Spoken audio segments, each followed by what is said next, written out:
Anisan'ireo mpandray anjara tamin'ny hetsika Serenisima izay nitanterahana nandritra ny roa andro tetsy amin'ny Carleton moa ny Femina Santé izay manome torohevitra mikasika ny fahasalamana sy ny hatsarana.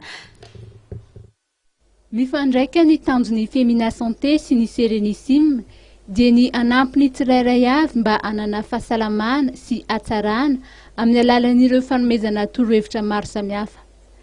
Amin'izao vanim-potoana mafana izao dia misy ny torohevitra ara-pahasalamana izay noentin'ny Dr Lolona. Vanim-potoana resahantsika amin'izay zao dia mafana be andro, mafana be dia ny torohevitra voalohany indrindra aloha dia hoe azadio ny misotro rano. Rano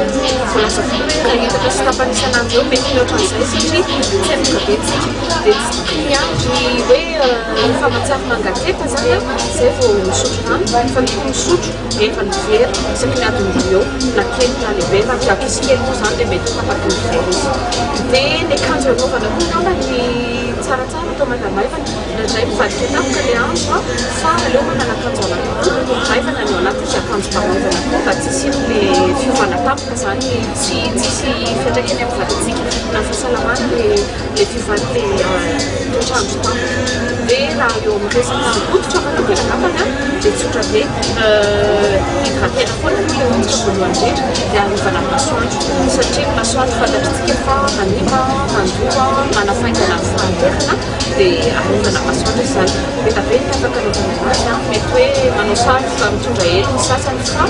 raha zao vaninandro zao dia tsy misy tsara ny hoe manao écran solaire. Betsaka ihany koa ireo izay tratran'ny areti-kibo amin'izao fotoana mahabetsaka ny voankazo izao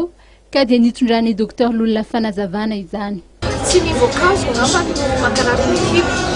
ny abetsaka izy satria fantatsika fa ny voankazo dia fibre izany hoe manampy belabe amin'ny transit intestinal manampy ny olona izay mety mitohana izy dia le fihinanana azy be loatra iny indray nefa miteraka ny effet contraire an'ilay zavatra eritreretina zany dia eo amin'ny hoe ny quantité hohanina ngamba no lanja manjaina satria raha tsy hihinana fa tsy manga ianao na tsy hihinana fa tsy letchi ianao na paiso dia normal be miaingana be le transit intestinal. Maro araka izany ny torohevitra ara-pahasalamana hita nandritra ity hetsika ity. Anisan'ny nanamarika ny androandroany ity ohatra ny fampisehoana Tai Chi Chuan izay voalaza fa tena manana vokatsoa amin'ny fahasalamana.